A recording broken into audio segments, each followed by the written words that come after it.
ঘুম থেকে উঠেই ভাবছো আজকে নতুনত্ব ব্রেকফাস্টে কি খাওয়াবো? চলো তোমাদের জন্য নিয়ে এসেছি একটা দারুণ চমক। খুব ইজি, একবারই কড়াইতে রান্না হয়ে যাবে।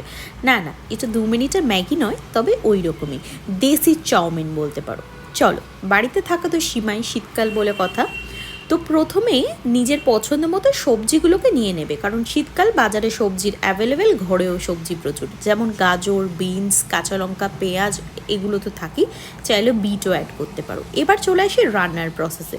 প্রথমেই কড়াইতে তেল দেব, ইচ্ছে হলে সর্ষে আর কারি পাতা দিও, না ইচ্ছে হলেও কোনো ব্যাপার না।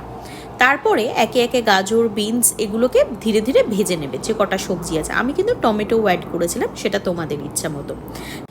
ভাজার সময় অবশ্যই নুন দিতে ভুলো না, আর অল্প একটু জল দিও যাতে সবজিগুলো ভালো করে সিদ্ধ হয়ে যায়। মোটামুটি জলটা যখন দেখবে একটু টেনে আসছে, তার মধ্যে সিমাইগুলো অ্যাড করে দিও।